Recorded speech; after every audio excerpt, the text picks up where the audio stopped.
going to do is we're going to do 9-2 part 2. Yesterday we did part 1, and we concentrated on multiplying polynomials. If you look at today, we're going to multiply, but you'll notice that there's some other things added to it. All right? So let's take a look at this first part of the problem. All right?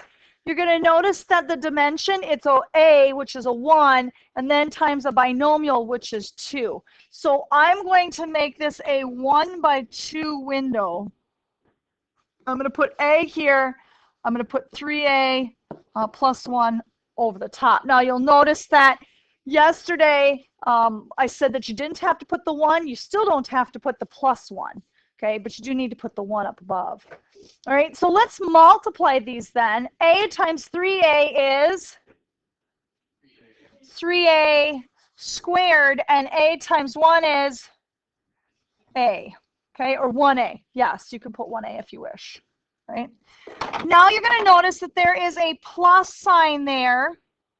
All right, and we are going to add this other part of the problem. And you'll notice it's what dimension? 2 by 2.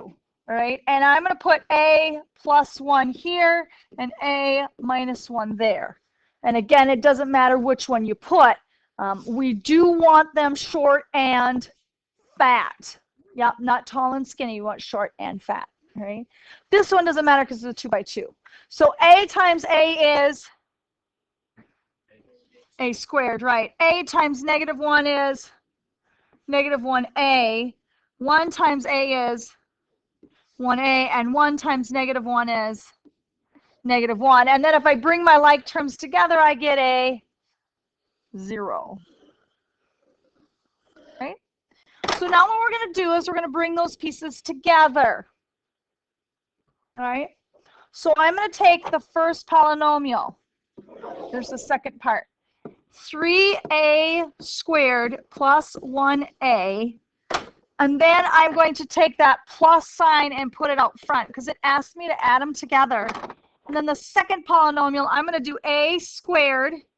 Okay, there's a 0 term in the middle, and then I'm going to do a -1. Notice how I'm lining up my terms like I had done with addition in section 9.1.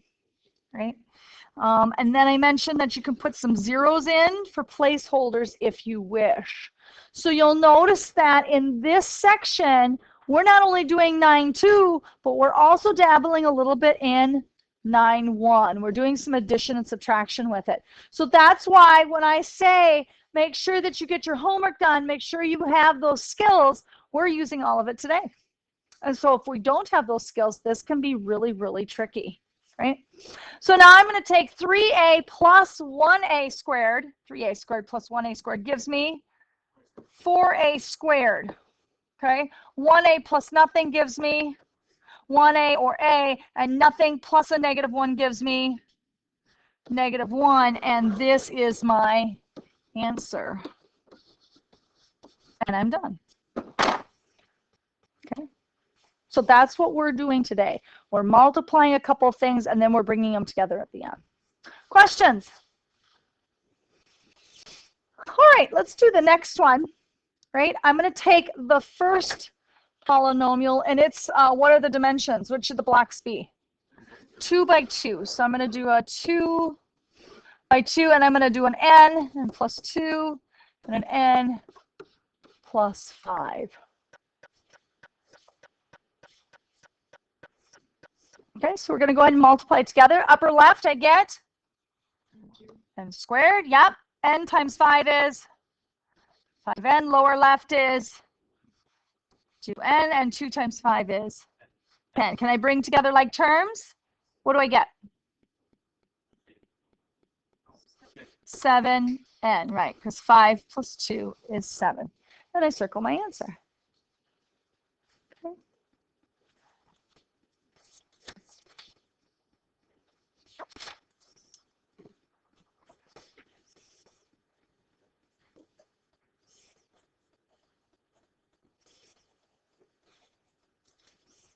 Right? Now, I'm going to skip the minus sign, and I'm going to put together this.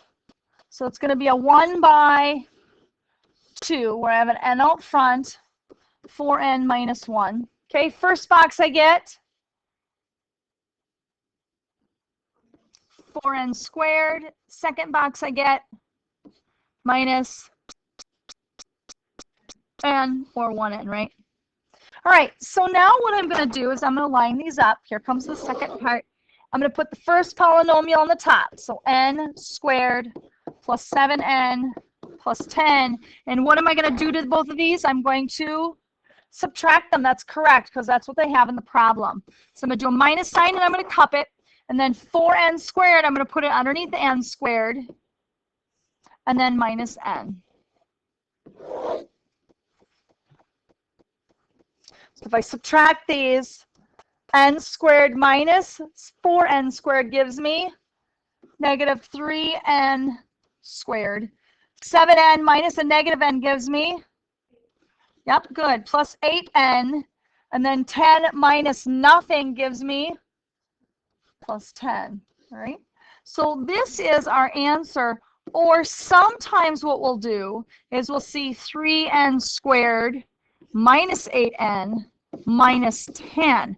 So what they did was they multiplied the whole thing by negative 1 so that my a term, the beginning term, is positive. A lot of times they don't like that beginning term to be negative. They want it to be positive. So all they did is multiply each one by negative 1. Okay. Questions? Okay. Let's go to the next one. This actually is pretty easy. What you're going to do is kind of like find the area is what you're doing. And it's already set up to work well. So you'll notice the dimension up and down is 3x, and the dimension 5 side to side is this section is an x, and then the other section is a 5.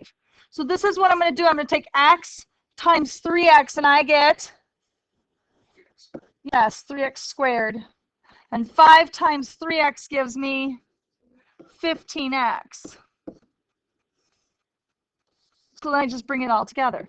3x squared plus 15x, and I'm done.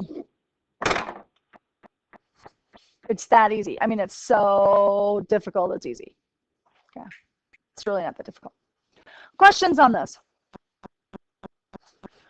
All right, this last one I really like. Hint, hint, hint. What does that mean? It's going to be on the test. Yep. A lot of students ask me, where do we see this in everyday life? This is really stupid. Well, this is an example that can be used in everyday life. You have a garden, and you want to put a walkway around the garden, or around the flower bed that can hold lawn chairs. Okay, I need to find the area of the walkway, and then I got to find out how many tiles I need to buy to be able to tile that area. That's an everyday life problem. Okay, or I've got a rectangular fire pit, and I want to put some patio in so that when my chairs sit down, they're not wobbly. Okay, I want a really nice fire pit area. Okay, I have a pool, and I've got to tile the outside of the pool. How much am I going to need? So this is an everyday real life issue that you could face someday. So I want to know the area of the blue. Notice that the area of the blue has 2 dimensions. I have an n plus 2, and I have an m minus 2. So I'm going to come off to the side, and I'm going to find the area of that whole rectangle. Thank you.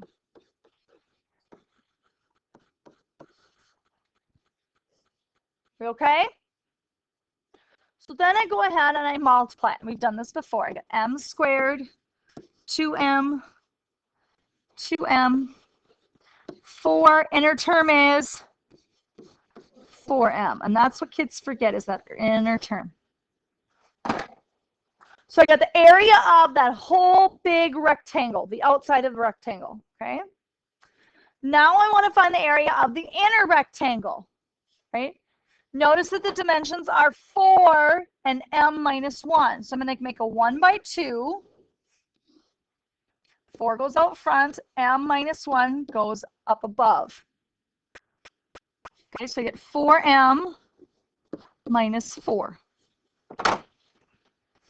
So I have an area of the larger rectangle. I got an area of the smaller rectangle. And what am I going to do to them? I'm going to subtract them. Think of a donut hole. They make the whole donut. They cut it in the middle, and they take out the donut hole. That's what you're doing. Okay? So you find the dimensions of the outside. You can find the dimensions of the pool. Subtract them, and then you know the area of the outer side. Okay? So I'm going to do the second half now. I've got m squared plus 4m plus 4. I'm going to subtract the other part, 4m minus 4. So if I take m squared and I subtract nothing, what do I get? M squared. If I take 4m and I subtract 4m, what happens? I get rid of it, right? I like eliminate it. And we've seen that before. And I've got 4 minus a negative 4. That gives me positive 8. So this is the area of the shaded region.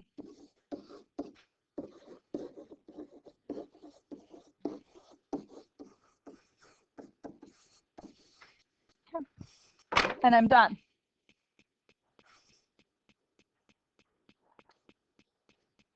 Okay, now one of your problems in your homework today is going to do this to you.